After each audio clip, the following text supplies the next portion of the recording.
So welcome back. Next topic शुरू करते हैं जो है हमारे पास लीनियर डिपेंडेंस ऑफ वेक्टर्स। देखो इससे पहले मैं लीनियर कॉम्बिनेशन करा चुका हूँ, पहले उसे देख लेना क्योंकि उसी से लिंक है ये टॉपिक। तो क्या है हमारे पास लीनियर डिपेंडेंस ऑफ वेक्टर। देखो लीनियर कॉम्बिनेशन क्या था, पहले हल्का सा एक रिव्यू देता हूँ। हमारे पास कोई सर्टेन वेक्टर्स हमने सेलेक्ट किए। मान लीजिए हमने 3 वेक्टर्स ले लिए, मैं 3 वेक्टर्स ले रहा हूँ, अल्फा 1, अल्फा 2 और अल्फा 3। इनके साथ मैंने 3 स्केलर्स मल्टीप्लाई किए सिंपली, मान लो A1, A2 और A3। और मैंने इन्हें क्या करा, सिंपली ऐड कर दिया, कोई सा भी ऑपरेशन लगा दिया सिंपली। मेरे पास कोई वेक्टर आएगा अल्फा मान लो, तो यही अल्फा हमारे पास क्या है, लीनियर कॉम्बिनेशन है। किसका?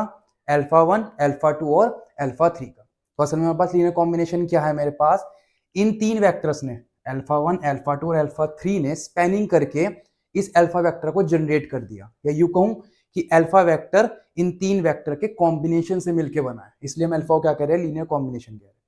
अब यहाँ पे जो लीनियर डिपेंडेंस ऑफ वेक्टर्स है, इसका मतलब क्या हुआ, ध्यान से देखना। अगर मेरे पास लीनियर कॉम्बिनेशन 0 है, डेफिनेशन अभी समझा दूंगा। अगर मेरे पास कुछ सर्टेन वेक्टर्स का मैं यहाँ 3 लेके चल रहा हूँ फिलहाल, उनका लीनियर कॉम्बिनेशन क्या आ रहा है, मेरे पास 0 वेक्टर आ रहा है। हम लेके चलेंगे, गिवन है हमारे पास, अगर 3 वेक्टर्स का लीनियर कॉम्बिनेशन 0 है तो कुछ स्केलर्स ऐसे एग्जिस्ट करेंगे। देखो A1, A2, A3, ये 3 वेक्टर्स हमारे पास, मतलब 3 स्केलर्स एग्जिस्ट करेंगे जो क्या कर रहे हैं, इन वेक्टर्स के साथ मल्टीप्लाई करके 0 वेक्टर जनरेट कर रहे हैं। आ रही बात समझ में? हमारे पास कोई भी 3 वेक्टर्स का हमने लीनियर कॉम्बिनेशन लिया, किसके इक्वल रखा, उसे 0 के इक्वल रखा, तो हमारे पास कुछ स्केलर एलिमेंट्स ऐसे एग्जिस्ट करेंगे जो इस कंडीशन को क्या करेंगे, सेटिस्फाई करेंगे। अगर मेरे पास यही तीनों A1, A2, A3 क्या है, मेरे पास इनमें से कोई सा भी क्या है, नॉन जीरो है, कोई स्ट्रिक्ट कंडीशन नहीं है हमारे पास कि तीनों को 0 होना पड़ेगा, नहीं। हो सकता है पहले वाला 0 हो सकता है दूसरे वाला 0 हो सकता है तीसरे वाला 0। हाँ, तीनों के तीनों 0 अगर नहीं है, सिर्फ कुछ ही 0 है, सारे के सारे 0 नहीं है, तब मैं क्या कह सकता हूं, जो 3 वेक्टर्स है अल्फा 1, अल्फा 2, अल्फा 3, ये क्या है हमारे पास, लीनियरली डिपेंडेंट है। दोबारा समझो क्या कहना चाह रहा हूं मैं। मैंने कोई भी 3 वेक्टर्स लिए, अल्फा 1, अल्फा 2, अल्फा 3, उनका लीनियर कॉम्बिनेशन किसके इक्वल रखा, 0 वेक्टर के। तो जिन स्केलर से मैंने उन्हें मल्टीप्लाई करा, अगर वो सारे के सारे क्या है, नॉन जीरो, मतलब उनमें से कुछ नॉन जीरो है, सारे के सारे जीरो नहीं है, सारे के सारे जीरो नहीं है, तब मैं क्या कह सकता हूं, जो तीनों वेक्टर्स है अल्फा 1, अल्फा 2, अल्फा 3, वे क्या है, लीनियर डिपेंडेंट है, यानी कि एक दूसरे पे क्या कर रहे हैं, डिपेंड कर रहे हैं मेरे पास। आई इतनी बात समझ में? दूसरी बात, लीनियर इंडिपेंडेंस में जस्ट इसका अपोजिट और कुछ नहीं। अगर मैंने 3 वेक्टर्स लिए अल्फा 1, अल्फा 2, अल्फा 3, उसका लीनियर कॉम्बिनेशन लिखा, किसके इक्वल रखा, 0 वेक्टर के। अगर A1, A2, A3 जो 3 स्केलर से मल्टीप्लाई किए थे वो तीनों ही 0 हो जाए, तो मैं क्या कहूंगा, लीनियर इंडिपेंडेंट कहूंगा। आ रही इतनी बात समझ में? देखो एग्जांपल समझाता हूं, देखो ध्यान से। देखो जब क्वेश्चंस करेंगे और क्लियर हो जाएगा हमारे पास। अगर मैंने 3 वेक्टर्स लिए, मान लो, ध्यान समझना, अल्फा प्लस बीटा, एक बीटा प्लस गामा और एक गामा प्लस अल्फा। 3 वेक्टर्स है मेरे पास, अल्फा बीटा वेक्टर्स है हमारे पास, जब उन्हें जोड़ेंगे तब भी हमारे पास क्या आएगा, वेक्टर आएगा। तो ये 3 हमने ले लिए, मान लो ये अल्फा 1 है, ये अल्फा 2 है और ये क्या है मेरे पास, अल्फा 3 है। अब मैं इनके लीनियर कॉम्बिनेशन लिख रहा हूँ, लिखो फटाफट। A1, alpha 1, A2, alpha 2, A3, alpha 3। किसके को रखना है, 0 वेक्टर के। वैल्यू सब्स्टिट्यूट करो फटाफट। अल्फा 1 कितना है, अल्फा प्लस बीटा, ये कितना है, बीटा प्लस गामा, और ये कितना है, गामा प्लस अल्फा। ये मेरे पास है 0 वेक्टर के इक्वल। अब सोच के बताओ, देखो ये पॉजिटिव हमारे पास, अल्फा बीटा सारे क्या है, पॉजिटिव है हमारे पास, कोई भी नेगेटिव नहीं है। कंडीशन मान लीजिए फिलहाल के लिए अल्फा बीटा सारे पॉजिटिव है। तो A1, A2, A3 की इनसे मल्टीप्लाई करूंगा, कोई भी ऐसी वैल्यू नहीं है जो इन्हें 0 बना दे, क्योंकि मैंने क्या कहा, अल्फा बीटा क्या है, पॉजिटिव है। पॉजिटिव में पॉजिटिव ऐड करोगे, कोई ऐसी सिचुएशन नहीं है जो क्या बना दे, उसे 0 बना दे। तो यानी इसका मतलब क्या है, यहाँ A1 को 0 होना पड़ेगा ताकि 0 से मल्टीप्लाई करते पूरा 0 बन जाए। यहाँ A2 को भी क्या होना पड़ेगा, 0 होना पड़ेगा ताकि पूरा का पूरा क्या बन जाए, 0। और A3 को भी क्या होना पड़ेगा, यहाँ पे 0 होना पड़ेगा। अगर लीनियर कॉम्बिनेशन को 0 वेक्टर के इक्वल दिखाना है तो स्केलर एलिमेंट्स कौन से उठाने पड़ेंगे, जो तीनों कौन से हो, 0 हो हमारे पास, तभी ये कंडीशन क्या होगी, सेटिस्फाई होगी। तो A1, A2, A3 सारे के सारे एज क्या आ रहे हैं मेरे पास, 0 आ रहे हैं। इसका मतलब क्या हुआ, ये लीनियर इंडिपेंडेंट। क्या है, लीनियर इंडिपेंडेंट। अब क्या है लीनियर इंडिपेंडेंट, ये भी बात पता होनी चाहिए। ठीक है, ये जो वेक्टर्स थे तीन मेरे पास कौन से, alpha 1 alpha 2 alpha 3 are linear dependent. क्या है ये तीनों वेक्टर्स हमारे पास, क्या है, लीनियर इंडिपेंडेंट है। यानी इनके सेट को अगर मैं कोई एस मान रहा हूं सेट जिसमें तीनों के तीनों वेक्टर्स है, तो क्या होगा हमारे पास एल आई मतलब लीनियरली इंडिपेंडेंट। तो ये सेट ऑफ वेक्टर्स क्या है मेरे पास, लीनियर इंडिपेंडेंट है। आ रही बात समझ में। अगर सारे के सारे ए जीरो आ जाते हैं तो लीनियर इंडिपेंडेंट, अगर सारे के सारे नहीं आते तो क्या कहूंगा, लीनियर डिपेंडेंट। जैसे मैं यहीं पे इसी वाले एग्जांपल में अगर मान लो फिलहाल के लिए, इसी वाले के लिए अगर मैं यहाँ पे अल्फा प्लस बीटा की जगह क्या ले लूं, alpha minus beta, beta plus gamma की जगह क्या ले लूं, बीटा माइनस गामा, प्लस की जगह क्या ले लूं, गामा माइनस, तीनों लिए मैंने। ठीक है, लिखो इसका लीनियर कॉम्बिनेशन क्या आएगा, क्या आएगा बताओ फटाफट, a one alpha 1 plus a two alpha 2 plus a three alpha 3, किसके को लग दिया, जीरो वेक्टर के। रखो फटाफट वैल्यू कितनी आ जाएगी, a one alpha minus beta, a two beta minus gamma, a three gamma minus alpha, किसके इक्वल, जीरो वेक्टर के इक्वल। आ रही इतनी बात समझ में। अब देखो ध्यान से, अगर मैं a1 की वैल्यू 1 रख रहा हूं, अब वो a1 a2 a3 कैसे निकालने हैं वो सब आगे क्वेश्चन में बताऊंगा। ठीक है, वो सारा का सारा जो मैंने कंसेप्ट बताया था मैट्रिक्स का, एक्लोन फॉर्म, उसी से हम a1 a2 a3 की वैल्यू निकालेंगे, ऐसे हम पहले निकाल ली थी पिछली वाली वीडियो में। ओके, तो मेन चीज क्या है यहाँ पे, a1 a2 a3 की वैल्यू मैं बता रहा हूँ। अगर मैं a1 को 1 रख रहा हूँ, a1 को क्या रख दूं 1, a2 को भी क्या रख दूं 1, यही रख रहा हूं मैं, a2 को क्या रख दिया 1 और a3 को भी क्या रख दिया 1 रख दिया। अब सोल्व करो, alpha minus beta plus beta minus gamma plus gamma minus alpha, क्या आ जाएगा मेरे पास, यहां से अल्फा से अल्फा कैंसिल, बीटा से बीटा कैंसिल, गामा से गामा कैंसिल, किसके इक्वल आ जाएगा, ये जीरो वेक्टर के इक्वल आ जाएगा मेरे पास। यानी कि a1 a2 a3 के लिए हमारे पास जो लीनियर कॉम्बिनेशन है वो क्या आ गया मेरे पास, जीरो वेक्टर के इक्वल आ गया। अभी अल्फा अल्फा 1 अल्फा 2 अल्फा 3 जो मैं ले रहा हूँ ये कुछ भी हो सकता है। देखो ये हमारे पास ऑर्डर पेयर दो कोऑर्डिनेट्स के भी हो सकते हैं, राइट 3 कोऑर्डिनेट्स के भी हो सकते हैं। ये जनरलाइज एक एग्जांपल ले रहा हूँ समझाने के लिए। ठीक है, इसमें लॉजिक मतलब ऐसा मत देखना कि क्या है, मेन मुद्दा क्या है हमारे पास, लीनियर डिपेंडेंट के लिए हमारे पास सारे के सारे एज जो ए की वैल्यू आ गई, जो स्केलर एलिमेंट है वो जीरो नहीं होने चाहिए सारे के सारे। ठीक है, उनमें से कुछ हमारे पास नॉन जीरो हो सकते हैं लेकिन सारे के सारे जीरो नहीं होने चाहिए।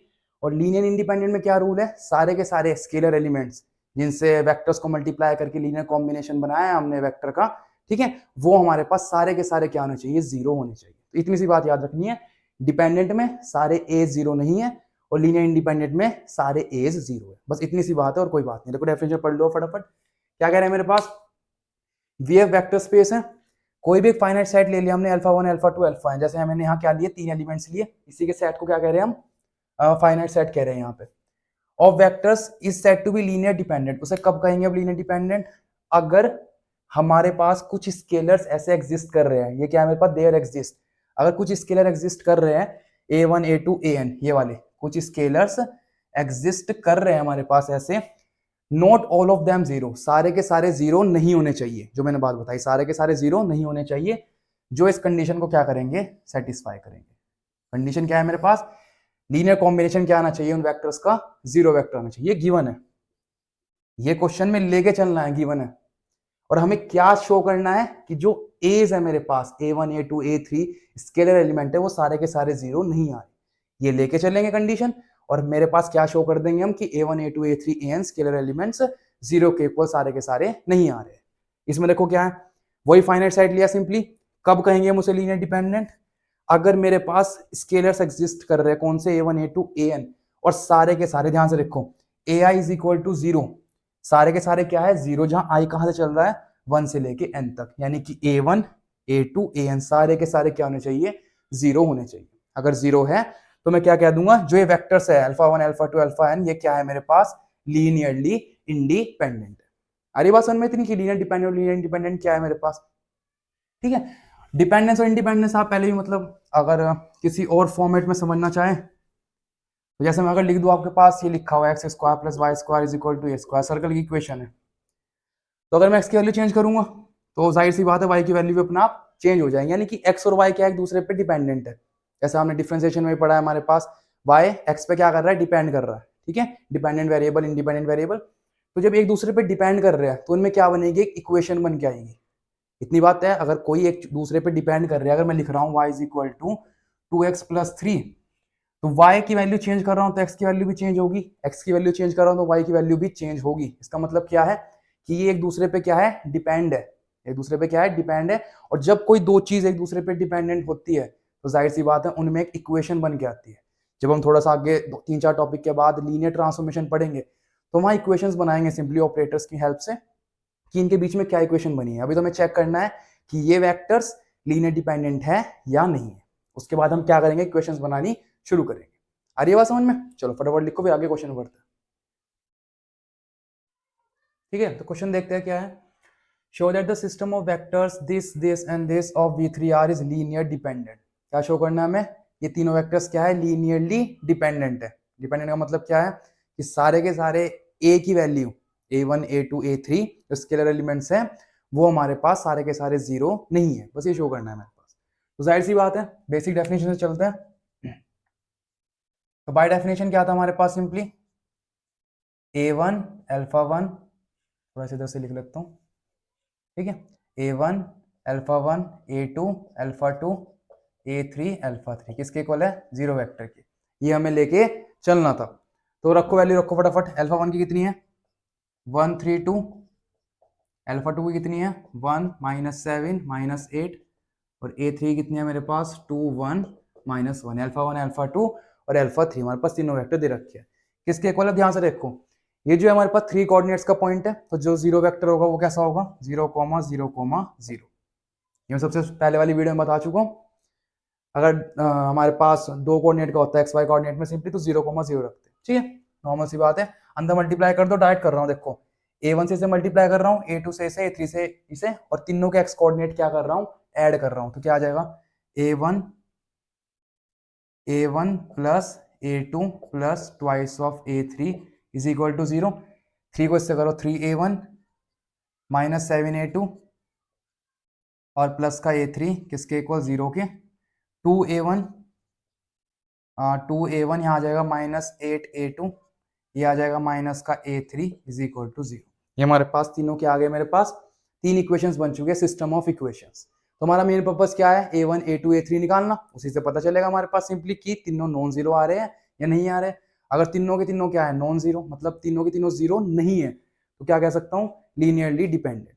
आ रही बात समझ में? देखो ध्यान से, इक्वेशंस कैसी है ये, होमोजीनियस इक्वेशंस, ठीक है। तो जो सिस्टम ऑफ इक्वेशंस को सॉल्व करने का तरीका था, मैं वीडियो अपलोड कर दूंगा सिंपली, लेकिन फिलहाल अभी मैं सोच रहा हूँ पहले इसे कंटिन्यू कर लूँ अच्छे तरीके से, ताकि कोई बीच में डिस्टर्बेंस ना आए, ठीक है। तो हमारे पास देखो ध्यान से समझना, हल्का सा यही रिव्यू दे रहा हूँ। होमोजीनियस हमारे पास क्या है, देखो मान लो ax1 plus by1 plus cz1 is equal to d लिखा हुआ है मेरे पास, ठीक है। अगर मेरे पास यहाँ d 0 आ रहा है तो मैं क्या कहूंगा, होमोजीनियस इक्वेशन है। अगर d नॉन जीरो आ रहा है तो मैं क्या कहूंगा, नॉन होमोजीनियस इक्वेशन है। पहली बात तो ये याद रखनी है।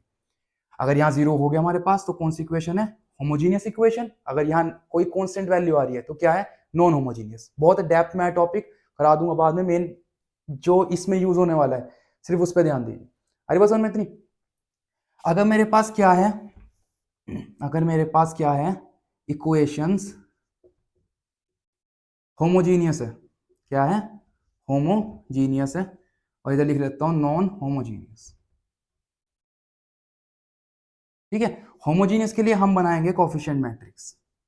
क्या बनाएंगे, कोफिशिएंट मैट्रिक्स। सॉल्व करने का तरीका बता रहा हूं कि कैसे हम एक्स वाई जेड की वैल्यू निकाल लेंगे। यही एक्स वाई जेड क्या है हमारे पास, a1 a2 और a3 है। सबसे पहले क्या बनाएंगे, कोफिशिएंट मैट्रिक्स। और नॉन होमोजीनियस के लिए हम क्या बनाएंगे, ऑगमेंटेड मैट्रिक्स। क्या बनाएंगे, ऑगमेंटेड मैट्रिक्स। ये ऑलरेडी मैं ऑगमेंटेड मैट्रिक्स का क्वेश्चन पिछली वीडियो में करा चुका हूँ लीनियर कॉम्बिनेशन में अच्छे तरीके से, ठीक है। तो यहाँ से पहले क्या बनाएंगे, कोफिशिएंट मैट्रिक्स बनाओ, कोफिशिएंट मैट्रिक्स बनाओ जी। कैसे बनाएंगे, कोफिशिएंट ढालो सबके, a1 का कोफिशिएंट 1, a2 का कितना 1, a3 का कितना 2, a1 का कितना है 3, a2 का कितना है -7, a3 का कितना है 1, यहाँ कितना है 2, यहाँ कितना है -8 और यहाँ कितना है -1। ये बन गई मेरे पास कोफिशिएंट मैट्रिक्स, बन गई अच्छी तरीके से। उसके बाद आपको क्या बनानी है, उसकी एक्लोन फॉर्म। क्या बनानी है हमें, एक्लोन फॉर्म। ये एक्लोन फॉर्म क्या होती है कि डायगोनल के जितने भी नॉन जीरो एलिमेंट्स हैं उन सबके नीचे क्या बनाना है, जीरो बनाना है।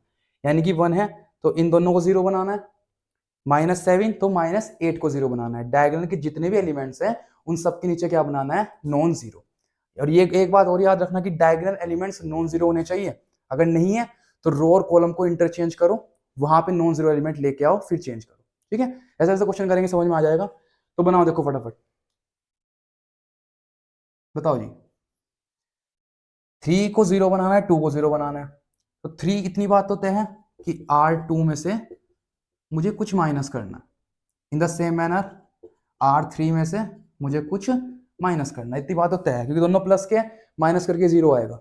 तो 3 में से क्या माइनस करूं कि जीरो बन जाए हमारे पास। पहले वाली रो को किससे मल्टीप्लाई करूं, 3 से, क्योंकि 3 में से 3 आएगा तभी जीरो आएगा, यानी कि पहले वाली रो को किससे मल्टीप्लाई करना है, 3 से। 2 को जीरो बनाना है तो 1 को किससे मल्टीप्लाई करोगे, 2 से, तो यहाँ क्या आ जाएगा, -2। अरे बस हमने ऑपरेशन किस तरह लिखना है, करो 1 1 2, पहले वाली तो सेम रहने वाली है। 3 में से हमने 3 टाइम्स ऑफ कर दिया तो कितना आ गया, 0। यहाँ कितना है, -7। ऊपर कितना है, 1 1 को किससे मल्टीप्लाई कर दिया, -3 से, कितना आ गया, -10 आ गया। ठीक है, इन द सेम मैनर अगला देखो क्या है, यहाँ 1 है, ऊपर 2 है मेरे पास, 2 को किससे मल्टीप्लाई करा, 3 से, 3 2 6, कितना आ गया, -5 आ गया। ठीक है, नीचे वाले ऑपरेशन लगाओ फटाफट। 2 में से गया तो 0 ही बनाया हमने, ये तो हमें बनाना ही है। ठीक है, यहाँ कितना है, -8, और इसे किससे मल्टीप्लाई करा हमने, 2 से, किससे करा, 2 से, तो -8 और -2 कितना हो गया, -10।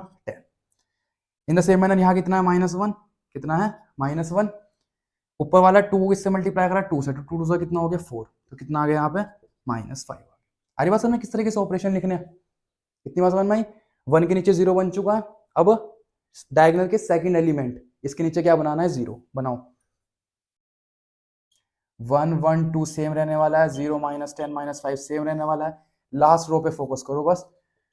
R3 में से क्या करूंगा, देखो इस बार देखो, माइनस माइनस दोनों साइन सेम है, यानी कि अगर 0 लाना है तो दोनों को क्या करना पड़ेगा, माइनस करना पड़ेगा। तो R3 में से R2 माइनस करूंगा, किससे, -10 में से माइनस ऑफ -10 माइनस करा, 0 बन जाएगा, काम खत्म, कुछ मल्टीप्लाई करने की जरूरत ही नहीं है। 0 में से 0 गया 0, इसमें से इसे करेंगे 0, इसमें से इसे करेंगे 0, ये मेरे पास इतना आंसर आ गया। आ रही बात समझ में। सबसे पहले एक्लोन फॉर्म बन गई हमारे पास। अब एक्लोन फॉर्म बनने के बाद ध्यान से, क्योंकि मैं इसे रब करूंगा, ध्यान से समझना इस चीज को। एक्लोन फॉर्म बनने के बाद हमें चेक करना है कि सॉल्यूशन कंसिस्टेंट है या इनकंसिस्टेंट। क्या करना है चेक, देखो ध्यान से, चेक करना है कि कंसिस्टेंट है या फिर इनकंसिस्टेंट। ये चीज मुझे चेक करनी है कि सॉल्यूशन क्या होगा, कंसिस्टेंट होगा या फिर इनकंसिस्टेंट होगा। अब ये कैसे पता चला है कौन से कंसिस्टेंट है, कंसिस्टेंट का मतलब कि सॉल्यूशन आ रहा है, यानी कि या तो जब लाइन इंटरसेक्ट कर रही है, या फिर लाइन जब एक दूसरे के ऊपर क्या कर रही है, ओवरलैप, यानी कि कोइंसिडेंट, एक दूसरे के ऊपर क्या कर रही है, ओवरलैप कर रही है। इस केस में क्या होगा, यूनिक सॉल्यूशन, सिर्फ एक ही आंसर आएगा, क्यों, इंटरसेक्ट कर रही है हमारे पास। और इस केस में कितने आएंगे, इनफाइनाइट मैनी सॉल्यूशन। कितने आएंगे, इनफाइनाइट मैनी सॉल्यूशन। एक दूसरे के ऊपर अगर ओवरलैप कर रही है, इसका मतलब सारे के सारे पॉइंट्स क्या है, सेटिस्फाई करेंगे। और इनकंसिस्टेंट का मतलब क्या हो गया, जब सॉल्यूशन आएगा ही नहीं, यानी कि नो सॉल्यूशन, यानी कि लाइन कैसी है हमारे पास, पैरेलल है, पैरेलल कहीं इंटरसेक्ट नहीं कर रही, तो कोई भी ऐसा पॉइंट नहीं मिलेगा जो दोनों को सेटिस्फाई कर दे। एक को तो कर देगा सेटिस्फाई, लेकिन दोनों को सेटिस्फाई नहीं कर पाएगा वो पॉइंट, तो उस केस में क्या कहेंगे, इनकंसिस्टेंट कहेंगे। ठीक है, ये तो हमारे पास लॉजिक कंसिस्टेंट का और इनकंसिस्टेंट का। लेकिन सवाल क्या है, मैट्रिक्स, कि मैट्रिक्स से कैसे पता लगाए कि भाई कौन सा कंसिस्टेंट है कौन सा नहीं। तो सिंपल सी बात क्या है, देखो ध्यान से, एक्लोन फॉर्म बनने के बाद, एक्लोन फॉर्म बनने के बाद हम चेक करेंगे उसकी रैंक। रैंक क्या होती है, number of non zero rows, कि number of non zero rows कितनी आ रही है। अगर मैं आपसे पूछूं पहले वाली नॉन जीरो रो है, हाँ, दूसरे वाली नॉन जीरो रो है, हाँ, तीसरे वाली जीरो रो होगी, यानी कि इसमें सिर्फ 2 नॉन जीरो रोज है, यानी कि इसकी रैंक कितनी है, 2। लिख भी देता हूं यहाँ, ए की रैंक कितनी है मेरे पास, यहाँ पे 2 है, रैंक कितनी है मेरे पास, 2। तो अगर ए की रैंक, अगर एचेलॉन फॉर्म बनने के बाद जो रैंक आ रही है उसकी रैंक नंबर ऑफ वेरिएबल्स के इक्वल है, अगर रैंक नंबर ऑफ वेरिएबल्स के इक्वल है, तो मैं क्या कहूंगा, मेरे पास क्या है, यूनिक यूनिक जीरो सॉल्यूशन। क्या कहूंगा, यूनिक जीरो सॉल्यूशन। इसका मतलब क्या, यूनिक जीरो सॉल्यूशन, यानी कि जितने भी वेरिएबल है, मान लो a1 a2 a3 3 है, तीनों के तीनों क्या हो जाएंगे, जीरो, a1 भी जीरो, A2 भी 0 और A3 भी 0, तीनों के तीनों। अगर rank A number of variables के इक्वल आ रही है। दूसरा क्या है, अगर rank A number of variable से कम है, रैंक ए अगर नंबर ऑफ वेरिएबल से कम है तो हमारे पास क्या होगा, infinite many solution, infinite many solution होगा हमारे पास। इतनी बात आपको पक्का पता है ना। यूनिक जीरो सॉल्यूशन का मतलब क्या है, इंटरसेक्टिंग वाला केस। इनफाइनाइट मैनी सॉल्यूशन वाला कौन सा है, कोइंसिडेंट वाला केस, यानी कि दोनों के दोनों कंसिस्टेंट तो होंगे, सॉल्यूशन मिल रहा है कंसिस्टेंट होंगे, लेकिन अगर रैंक नंबर ऑफ वेरिएबल्स के इक्वल आ गया तो जीरो सॉल्यूशन, तीनों के तीनों जीरो हो जाएंगे। और रैंक अगर नंबर ऑफ वेरिएबल्स से कम है तो मेरे पास क्या होगा, इनफाइनाइट मैनी सॉल्यूशन। और जाहिर सी बात है, यहाँ से देखिएगा एक मिनट। सो फिर से कंटिन्यू करते हैं, पता नहीं क्या साउंड की दिक्कत आई थी थोड़ी सी, ठीक है, फिर से कंटिन्यू करते हैं एक बार। हमारे पास क्या था, rank A less than number of variables है, तो क्या था हमारे पास, इनफाइनाइट मैनी सॉल्यूशंस थे। तो यहाँ से हमारे पास रैंक कितनी आई है, इसकी 2 आई है, जो कि क्या है हमारे पास, नंबर ऑफ वेरिएबल से कम है। क्या है, नंबर ऑफ वेरिएबल से कम है। नंबर ऑफ वेरिएबल्स कितने हैं, देखो A1 A2 A3, 3 वेरिएबल्स है हमारे पास सिंपली। तो रैंक ए क्या है, नंबर ऑफ वेरिएबल से कम आई है, तो हमारे पास क्या होंगे, इनफाइनाइट मैनी सॉल्यूशंस। क्या होंगे, इनफाइनाइट मैनी सॉल्यूशन। अरे बात समझ में इतनी। अब देखो, जब इनफाइनाइट मैनी सॉल्यूशंस आ गए हमारे पास सिंपली, तो इतनी बात तो पक्की है हमारे पास कि ए की कुछ ऐसी सर्टेन वैल्यू आएगी जो नॉन जीरो होगी, यानी कि सारे के सारे ए की वैल्यू जीरो नहीं होगी। और इस यही हमारे पास क्या थी डेफिनेशन, लीनियर डिपेंडेंट की। तो मैं क्या कह सकता हूँ कि ये वेक्टर्स जो है हमारे पास क्या है, लीनियरली डिपेंडेंट है। हम यहाँ से डायरेक्ट कह सकते हैं, क्यों, क्योंकि हमारे पास इनफाइनाइट मैनी सॉल्यूशंस आ रहे हैं, तो A1 A2 A3 की वैल्यू नॉन जीरो आ सकती है हमारे पास, क्योंकि बहुत सारे सॉल्यूशंस है। लेकिन फिर भी अगर आपको डाउट है कि भाई निकाल के दिखाओ, तो हम सॉल्व करके एक वैल्यू निकाल सकते हैं, क्योंकि इनफाइनाइट मैनी सॉल्यूशन से बहुत सारी आ सकती है, तो कोई भी एक निकाल के दिखा देंगे, ठीक है। तो वो देखते हैं किस तरीके से निकालते हैं। ये जो मैंने अभी यहाँ पे आपको समझाया है सिस्टम, कंसिस्टेंट और इनकंसिस्टेंट, ये ऑलरेडी मैं पिछली वीडियो में डिस्क्रिप्शन में लिख चुका हूँ, तो वहां से आप नोट कर लीजिएगा, और इस वीडियो की डिस्क्रिप्शन में भी मैं लिख दूंगा ध्यान से, ठीक है। एक पर्टिकुलर वीडियो इस पे बनाने में थोड़ा टाइम लगेगा, मैं बना दूंगा। फिलहाल अभी वेक्टर स्पेस पहले चल रहा है, इसे कंप्लीट करते हैं। तो अब ध्यान से इस एक्लोन फॉर्म की हेल्प से इक्वेशन लिखिए, जो कि मैंने लिखनी सिखाई थी डायरेक्ट। कैसे, ये A1, ये A2 और ये A3। तो पहले वाले को रखो A1 A2 और ट्वाइस ऑफ A3, क्या आ जाएगा, A1 plus A2 plus twice of A3, किसके इक्वल, 0 के इक्वल, इसे इक्वेशन 1 कह लीजिए। ऐसे -10 A2 -5 A3 is equal to 0। ये क्या आ गई मेरे पास, इक्वेशन नंबर सेकंड आ गई। अरे इतनी बात सुन। अब वेरिएबल कितने हमारे पास, 3, इक्वेशन कितनी है, 2, तो सॉल्व नहीं कर सकते हम। तो यानी कि तीनों वेरिएबल में से हमने किसी ना किसी एक को कुछ एज्यूम करना पड़ेगा, और बाकी 2 वेरिएबल को उसकी टर्म्स में लिखना पड़ेगा, ठीक है। देखिए कैसे, मैंने इक्वेशन नंबर सेकंड का यूज कर रहा हूं, -10 A2 किसके इक्वल आ गया, -5 A3। यहां से A3 को अकेला कर लीजिए, -10 ऑफ A2, 5 से कैंसिल हो जाएगा सिंपली, A3 कितना आ गया, -2 ऑफ A2। ये मेरे पास A3 की वैल्यू आ गई।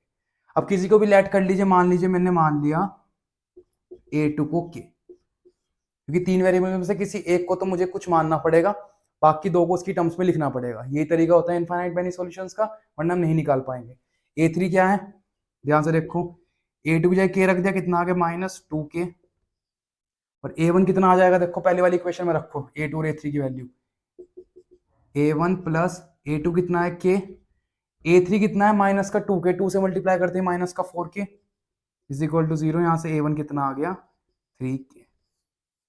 तो A1 कितना है, 3K, A2 कितना है K, और A3 कितना है मेरे पास, -2K। ये आ गया हमारे पास इनफाइनाइट मैनी सॉल्यूशंस। किन इक्वेशंस का, इन इक्वेशंस का क्या आ गया, इनफाइनाइट मैनी सॉल्यूशंस। अब K की वैल्यू रखते रहिए, आपको सॉल्यूशन मिलते रहेंगे। तो मैं एक निकाल के दिखा रहा हूँ, put K is equal to 1, K को 1 रख दो, तो बताओ A1 कितना आ गया, 3, A2 कितना आ जाएगा, 1, और A3 कितना आ जाएगा, -2। मेरे पास एक सॉल्यूशन सेट ये आ गया 3 1 -2। बताओ आई इतनी बात समझ में। ये मेरे पास क्या है, सॉल्यूशन सेट आ गया इन इक्वेशंस का। ऐसे आप K की वैल्यू 2 रखिए, 3 रखिए, तो बहुत सारी वैल्यूज हमारे पास आ जाएगी।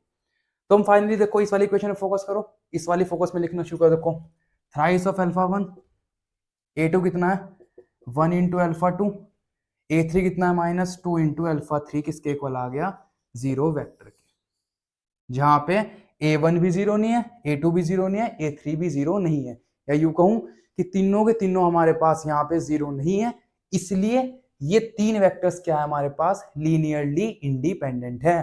तो आखिरी में लिखना पड़ेगा सिस्टम ऑफ वेक्टर्स जो भी गिवन है, system of vectors are linearly dependent, एक दूसरे पे डिपेंड कर रहे हैं, क्योंकि मेरे पास सारे के सारे स्केलर्स A1 A2 A3 सारे के सारे एज, हम इसे एज कहेंगे, वो 0 के इक्वल नहीं है। आ रही बात समझ में? तो ये मेरा पर्टिकुलर सॉल्यूशन सेट आ गया है। ऐसे बहुत सारे सॉल्यूशन सेट निकल जाएंगे हमारे पास, के की वैल्यू चेंज करके बहुत सारे बना सकते हैं, उन सब में भी हमारे पास सारे के सारे 0 नहीं आएंगे।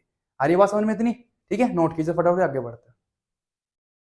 ठीक है, अगला क्वेश्चन देखते हैं। देखो सेम टू सेम वही है, लीनियर डिपेंडेंट ही प्रूफ करना है, तो अच्छे से समझ में आएगा, ध्यान से देखना। सबसे पहले क्या करेंगे, बाय डेफिनेशन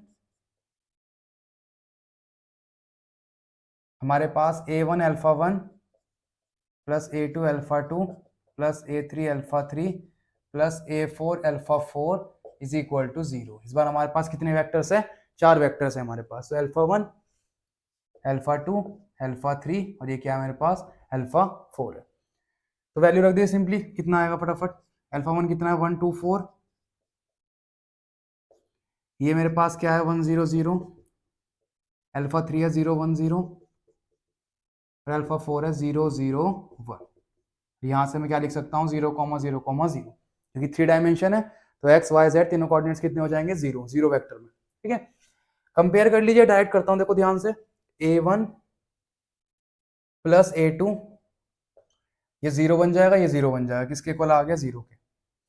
A2 वाला वाई कोऑर्डिनेट देखो ट्वाइस ऑफ A1, यहाँ 0 बन गया, यहाँ A3 ये 0 बन गया, कितना आ गया 0 के। थर्ड वाला देखो 4A1, ये 0 ये 0 और ये कितना आ गया A4 इज इक्वल टू 0। ये मेरे पास क्या आ गए इक्वेशंस, सिस्टम ऑफ इक्वेशन, जो कि कैसी है होमोजीनियस।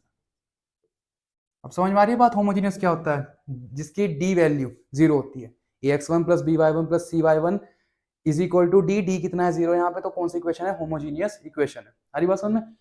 आगे बढ़ते हैं, क्या कहा था मैंने, होमोजीनियस में क्या बनती है कोफिशिएंट मैट्रिक्स, बनाइए फटाफट कोफिशिएंट मैट्रिक्स। ठीक है, रखो फटाफट। कोफिशिएंट मैट्रिक्स का मतलब क्या है, कोफिशिएंट्स रखने हैं सिंपली, क्या क्या देखो ध्यान से, 1 यहाँ 1 और A3 कितना आ जाएगा 0। ध्यान समझना बात को, यहाँ चीज बात समझना, वेरिएबल कितने हैं A1 A2 A3 A4, 4 variable है हमारे पास, क्या क्या है A1 A2 A3 और A4, 4 वेरिएबल्स हैं। तो A1 का कोफिशिएंट 1, A2 का कोफिशिएंट 1, बाकी दोनों कितने 0 0। ऐसे यहाँ बताओ, A1 का तो 2 है, A2 है नहीं यहाँ पे, तो क्या 0, A3 का कोफिशिएंट 1 और A4 कितना 0। यहाँ जो A1 का 4 है, A2 का कोफिशिएंट भी 0 हो जाएगा क्योंकि 0 टर्म है, A3 का भी 0 और A4 कितना आ जाएगा 1, तो 0 0 1। बताओ जितनी बात समझ में इस तरीके से करो इसे कन्वर्ट किसमें, एक्लॉन फॉर्म में। पहले वाली सेम रहेगी बिल्कुल, नीचे 2 है नीचे 4 है, बताओ ऑपरेशन क्या लगाओगे, R2 और R3 में ऑपरेशन क्या लगाओगे, बताओ जी। R2 में से कुछ माइनस करना है, R3 में से भी कुछ माइनस करना है, ठीक है जी, दोनों में से क्या करना है, कुछ ना कुछ माइनस करना है। वो कुछ क्या है, 2 में से क्या माइनस करूंगा 2, तो पहले वाले को रो किससे मल्टीप्लाई करूंगा 2 से, 4 को 1 से करना है माइनस, तो 1 को किससे मल्टीप्लाई करूँ 4 से, तो पहले वाली रो किससे मल्टीप्लाई होगी 4 से। ये मेरे पास आ गया, लेकिन आगे ऑपरेशन माइनस करो, 2 में से 1 गया 0, जब ट्वाइस से करेंगे 2 माइनस 2 इंटू 1 0, 0 में से 1 गया, 0 में से 2 इंटू 1 कितना आ जाएगा माइनस का 2, 1 में से गया तो 1 ही आ जाएगा, 0 में से गया तो 0 ही आ जाएगा, 4 में से ये जाएगा कितना आ जाएगा 0, 4 4 इंटू 1 कितना आ जाएगा 0, 0 में से 1 गया, 0 माइनस 4 इंटू 1 कितना आ जाएगा माइनस का 4 आ जाएगा। अगला बताओ, 0 में 0 का 0 आएगा, और 1 में से जब मैं 0 में से कुछ मल्टीप्लाई करूंगा तो 1 में से माइनस करते ही वो ऑलरेडी 1 ही आ जाएगा, चेंज नहीं होगा। ठीक है, हरी बात समझ में, वरना आप पहले इसे मल्टीप्लाई कर लेना 2 से, फिर माइनस करके देख लेना, आंसर सेम आएगा। ठीक है, 11th कंसेप्ट है, इतना तो आना ही चाहिए। हरी बात समझ में। चलो आगे देखते हैं। अब ये डायगोनल एलिमेंट है, डायगोनल एलिमेंट ये है, ध्यान से देखना, ये वाला, ये रहा, ठीक है डायगोनल एलिमेंट। तो इस वाले एलिमेंट के नीचे 0 बनाना है, बनाओ। R3 में से माइनस करोगे प्लस करोगे, बताओ, माइनस करोगे। अब क्या करोगे बताओ, 4 में से क्या माइनस करो कि काम खत्म हो जाए, 2 इससे मल्टीप्लाई करो, 2 2 जा 4, यानी कि 2 से मल्टीप्लाई करते ही मेरा काम हो जाएगा। -4 में से माइनस ऑफ -2 यानी कि प्लस का 4, -4 + 4 कितना हो जाएगा 0। तो पहले वाली तो एज इट इज लिख दो, दूसरे वाली भी एज इट इज लिख दो, तीसरे वाली में यहाँ 0 आ जाएगा या नहीं, हाँ 0 आ जाएगा, यहाँ पे 0, यहाँ पे कितना आ जाएगा -2 और यहाँ कितना आ जाएगा 1। यहाँ तो 0 समझ में आ गया, यहाँ 0 -2 × 1 कितना आ जाएगा -2। 1 में से जब मैं यहाँ से 0 से मल्टीप्लाई करूंगा 0 बन जाएगी, क्या रह जाएगा, सिर्फ 1 रह जाएगा। बताओ जी, आ रही है इतनी बात समझ में? तो मेरे पास ये बन गई इक्वेशंस। यहाँ तक क्लियर है कंसेप्ट? अब आगे बढ़ते हैं। आगे क्या करेंगे देखो ध्यान से, अब रैंक की बात है, भाई रैंक कितनी आई कितनी नहीं, बताओ जी रैंक कितनी आ रही है इसकी। तो जब तक रैंक नहीं पता चलेगी हमारे पास क्वेश्चन नहीं होगा, जब तक रैंक नहीं पता चलेगी। बताओ, हमने क्वेश्चन पूरा सॉल्व कर लिया और रैंक क्या आ रही है हमारे पास, 3 आ रही है। कितनी आ रही है, 3। देखो रैंक कितनी आ रही है यहाँ पे, 3। क्यों, रैंक का मतलब क्या है, नंबर ऑफ नॉन जीरो रोज। तो गिन लो कितनी है, यहाँ भी 0 नहीं बन रही सब में, यहाँ भी 0 नहीं बन रही सब में, यहाँ भी सब में 0 नहीं बन रही, यानी कि तीनों की तीनों रोज क्या है, नॉन जीरो। रैंक कितनी आ गई, 3। लेकिन नंबर ऑफ वेरिएबल्स कितने हैं, 4, A1 A2 A3 A4, यानी कि less than 4 number of variables. ठीक है, तो कैसे है हमारे पास यहाँ इनफाइनाइट मैनी सॉल्यूशन। जाहिर सी बात है, अब कंफ्यूजन बिल्कुल नहीं हुई होगी। रैंक अगर नंबर ऑफ वेरिएबल्स के इक्वल है तो यूनिक जीरो सॉल्यूशन, और अगर लेस देन है नंबर ऑफ वेरिएबल्स से इनफाइनाइट मैनी सॉल्यूशंस। होमोजेनियस में सिर्फ 2 ही फंडे है, इससे ज्यादा कुछ नहीं है यहाँ पे। ठीक है, इनफाइनाइट मैनी सॉल्यूशंस आ गए। अब वही बात, इक्वेशन बना लोगे इससे डायरेक्ट, कैसे बनाओगे बताओ, A1 + A2 is equal to 0। Direct इसी से बनानी है, एक्लोन फॉर्म से, वापस यहाँ नहीं जाना है, यहीं से बनानी है हमें डायरेक्ट। बनाओ, माइनस का 2A2 प्लस का A3 इज इक्वल टू 0। ये वाली A1, ये वाली A2, ये वाली A3 और ये वाली A4 आ रही है समझ में। तो A1 + A2 आ गया, -2A2 + A3 0, तीसरे वाली -2A3 और प्लस का A4 0। ये मेरे पास इक्वेशन बन गई। बताओ आ रही इतनी बात समझ में, इस तरीके से ये हमारी इक्वेशन बन गई। कितने वेरिएबल है, 4, इक्वेशन कितनी है, 3, तो एक को कुछ ना कुछ मानना पड़ेगा। अब देखो आसान सा फंडा, पहले वाले को कुछ भी मान लो, A1 मैंने K मान लिया, A1 कितना मान लिया मैंने, K मान लिया, क्योंकि मैं किसी को अलग ही नहीं कर पा रहा। पहले वाले क्वेश्चन मैंने A3 को अलग कर लिया था, अब ना भी करो कोई फर्क नहीं पड़ता, आंसर सेम आ जाएगा। ठीक है, क्योंकि बहुत सारे इनफाइनाइट मैनी सॉल्यूशंस है, किसी का कुछ आएगा किसी का कुछ आएगा। तो A1 K आ गया, तो यहाँ से बताओ A2 कितना आ जाएगा, बताओ फटाफट। जब मैं यहाँ वैल्यू रखूंगा A1 की, K रखा, तो A2 कितना आ जाएगा, माइनस उधर जाके माइनस का K। बताओ जी हरी बात समझ में, -A1 उधर जाएगा, A1 की वैल्यू क्या है तो A2 आ गया, A2 की वैल्यू यहाँ रखिए, रखो कितनी है, -2 -K प्लस का A3 इज इक्वल टू 0। तो यहाँ से A3 कितना आ गया, ध्यान से देखो, माइनस माइनस प्लस 2K उधर जाके माइनस का 2K, A3 मेरे पास आ गई। हरी बात समझ में, A3 की वैल्यू यहाँ रख दो लास्ट वाली इक्वेशन में। बताओ जी कितना आ जाएगा, -2 -2K -2, A3 कितना है -2K plus A4 is equal to, यहाँ से A4 कितना आ गया मेरे पास, माइनस माइनस प्लस 4K उधर जाके माइनस का 4K। बताओ जी इतनी बात समझ में आ गई, सारी वैल्यू निकल गई A1 A2 A3 और A4 की। तो A1 कितना आ गया K, A2 कितना आ गया -K, A3 कितना आ गया -2K और A4 कितना आ गया माइनस का 4K।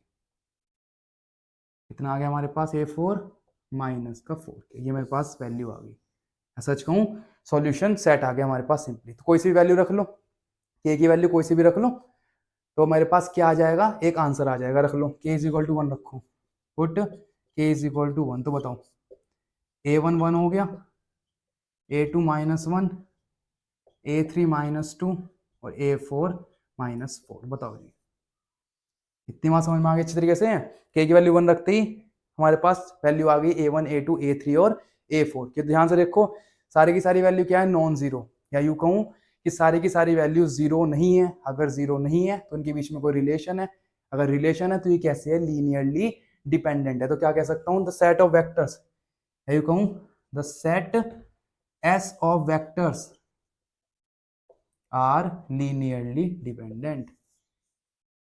ठीक है, या यू कहूं वेक्टर्स ऑफ सेट एस कह सकता हूं। ठीक है, क्या कह सकता हूं, vectors of set S. Set x के जो भी वेक्टर्स है वो क्या है, लीनियरली डिपेंडेंट, यानी कि एक दूसरे पे डिपेंड करते हैं, और उनका यूज करके इन तीनों वेक्टर्स का आपस में कोई ना कोई ऐसा रिश्ता है, रिलेशन है, कोई इक्वेशन है जो हम आगे निकालेंगे, किस तरीके से निकालेंगे।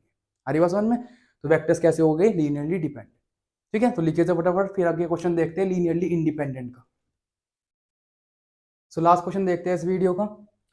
show that the three vectors this and this of R3 are linearly independent। अब linear independent प्रूफ करना है तो हमें क्या प्रूफ करना है कि सारी की सारी जो a की वैल्यू है a1 a2 a3 वो क्या आनी चाहिए, सारी की सारी जीरो आनी चाहिए। बिल्कुल सेम प्रोसीजर करना है, और ऑलरेडी सॉल्व करने के बाद सिस्टम ऑफ इक्वेशंस क्या आ जाएगी, यूनिक आ जाएगी। यानी कि आपको पता भी है हमारे पास जीरो सोल्यूशन कब आएगा, जब रैंक और नंबर ऑफ वेरिएबल सेम हो जाएंगे। ठीक है, तो बस बहुत आसान है, देखिए ध्यान से, ये अल्फा 1 है, ये अल्फा 2 है, और ये अल्फा 3 है। सो बाय डेफिनेशन क्या आ जाएगा बताओ फटाफट,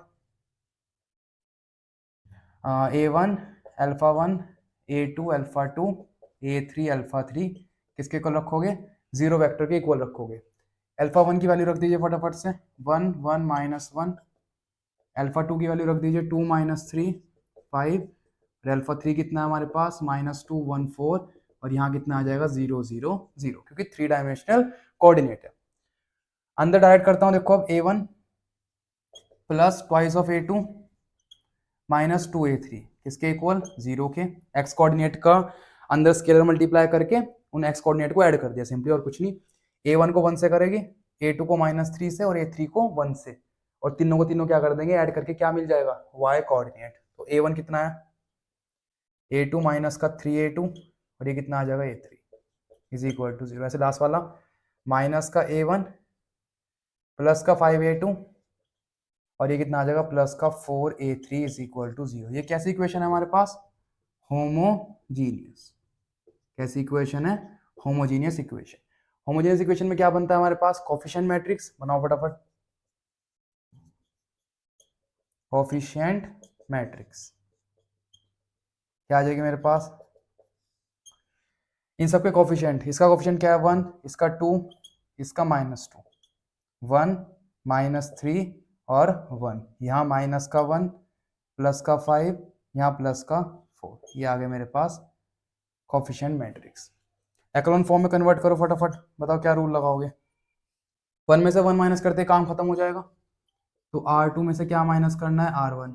अब R3 में क्या करना है, देखो जी ध्यान से, माइनस को खत्म करने का काम प्लस ही करेगा, तो ये माइनस इस बार क्या करना है, प्लस R1।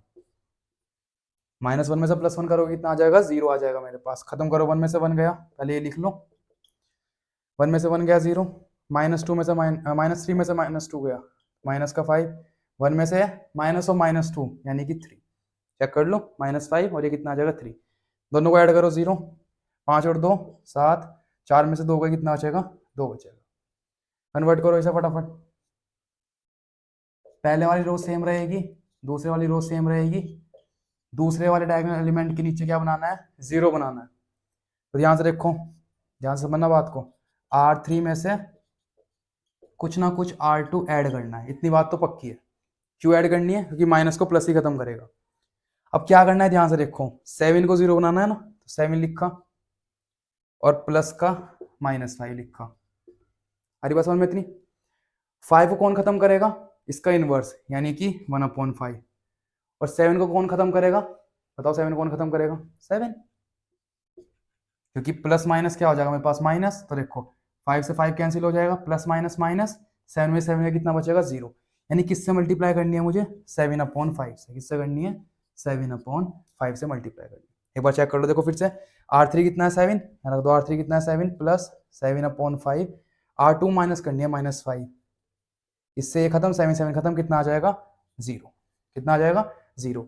यहाँ रखो 2 में क्या करना है, 7/5, और R2 कितना है मेरे पास 3, कितना है मेरे पास 3, तो 7 3 जा 21, और 5 जा कितना हो जाएगा 10, तो 31/5 आ जाएगा, कितना आ जाएगा 31/5। अरे बात समझ में इतनी। तो ये वाला मिटा दीजिए, हमारे पास कितना आ जाएगा 31/5 आ जाएगा।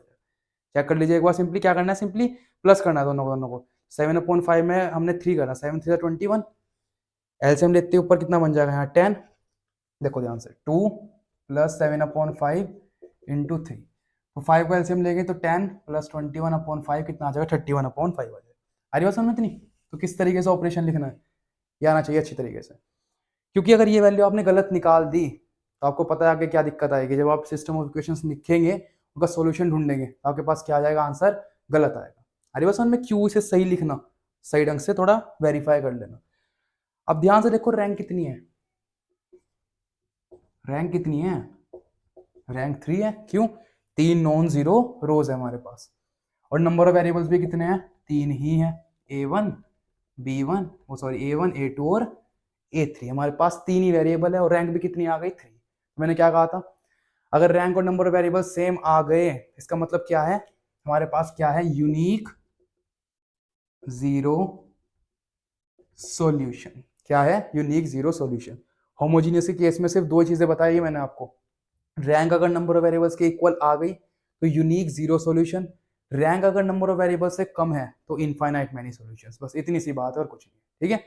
तो बस A1 कितना है 0, A2 कितना है 0, A3 कितना है 0। सॉल्व भी करने की जरूरत नहीं है, सॉल्व भी करने की जरूरत नहीं है। क्यों? क्योंकि यूनिक जीरो सॉल्यूशन है। फिर भी आपको मन कर रहा है तो ध्यान से देखो, जब 31/5 A3 को 0 के इक्वल रखोगे, देख लो चेक करके, अगर आपका मन भी कर रहा है ना तो चेक कर लो एक बार, कोई दिक्कत नहीं है वेरीफाई करने के लिए। ये बनेगी पहली इक्वेशन, ये बनेगी दूसरी इक्वेशन और ये बनेगी तीसरी equation. A1 A2 A3 A2 A3 और A3। जब इसे सॉल्व करोगे तो कितना आ जाएगा, A3 कितना आ जाएगा मेरे पास 0, A3 को 0 रखोगे तो A2 कितना आ जाएगा 0, A2 और A3 को 0 रखोगे तो A1 कितना आ जाएगा 0। तो तीनों की तीनों वैल्यू क्या आ जाएगी, 0 आ जाएगी। तो क्या लिखोगे, since A1 A2 A3 all are zeros, सारे की सारी क्या है मेरे पास 0 है, तो इसका मतलब क्या है, उनके बीच में कोई भी रिलेशन नहीं है, उनके बीच में कोई भी रिलेशन नहीं है। तो वेक्टर्स हमारे पास क्या है, set of vectors are linearly independent. L I क्या है हमारे पास यहाँ पे, लीनियरली इंडिपेंडेंट। आगे मैं शॉर्ट फॉर्म यूज करूंगा जब आगे क्वेश्चन आ जाएंगे। तो हमारे पास तीनों वेक्टर्स क्या प्रूफ हो गए, लीनियरली इंडिपेंडेंट, ठीक है। तो देखो हमारे पास एक 11th-12th में क्वेश्चन आता था, देखो ये वाला, a माइनस बी का स्क्वायर b माइनस सी का स्क्वायर प्लस c माइनस ए का स्क्वायर इज इक्वल टू 0। ये मेरे पास था, यानी कि इनके बीच में कोई रिलेशन नहीं था। क्यों? अगर मैं कहूँ आपको वैल्यू बताऊं ए बी सी की, ऐसे क्या रखोगे 0 बन जाए, तो आप कहेंगे प्लस को खत्म करने का माइनस का है, ठीक है। और माइनस ये कभी हो नहीं सकते, क्यों, परफेक्ट स्क्वायर है, वो हमेशा पॉजिटिव रहने वाले हैं। यानी कि या तो ये वाला भी 0 होगा, ये वाला भी 0 होगा और ये वाला भी क्या होगा, 0 होगा। वही सीन यहाँ पे हमारे पास, तीन वेक्टर्स को जब हम स्पैन कर रहे हैं, स्केलर एलिमेंट्स जो भी आ रहे हैं उन तीनों को 0 होना पड़ेगा ताकि क्या बन जाए हमारे पास 0 वेक्टर। यानी कि उन तीनों वेक्टर का लीनियर कॉम्बिनेशन 0 वेक्टर कब बनेगा, जब तीनों स्केलर क्या होंगे, 0 होंगे। यानी कि उन तीनों में कोई रिलेशन नहीं है, अल्फा 1 अल्फा 2 अल्फा 3 में कोई रिलेशन नहीं है। अगर होता तो मान लो अगर मेरे पास A1 1 होता और A2 2 होता तो मल्टीप्लाई करके उन्हें ऐड करते वेक्टर्स को, एक नया वेक्टर बन के आता। लेकिन क्या हो रहा है हमारे पास, A1 A2 0 रखने पड़ रहे हैं। क्यों? क्योंकि आपस में उनका कोई रिश्ता नहीं बन रहा है, सिंपली कि वो 0 वेक्टर बना ले, जनरेट कर ले स्पैनिंग करने के बाद। आ रही बात समझ में? तो बेसिक अगर डेफिनेशन समझ में आ गई अच्छी बात है, वरना कंसेप्ट सिंपल सा इतना ही है, पहले वैल्यू रखो, कोफिशिएंट मैट्रिक्स बना के A1 A2 पहले ये चेक करो कि रैंक नंबर ऑफ वेरिएबल्स के इक्वल आ रही है नहीं आ रही है। आई है तो यूनिक जीरो सॉल्यूशन, अगर कम आ रही है रैंक तो इनफाइनाइट मैनी सॉल्यूशंस, और उससे अगर यूनिक जीरो सॉल्यूशन है तो लीनियरली इंडिपेंडेंट है, और अगर इनफाइनाइट मैनी सॉल्यूशंस है तो क्या है, लीनियरली डिपेंडेंट है। बस इतनी बात है, ठीक है। कंसेप्ट समझाई दिया अच्छे से, ठीक है। नेक्स्ट वीडियो में और क्वेश्चंस देखेंगे इसके, फिलहाल के लिए इतना ही, तो लिख लीजिए फटाफट।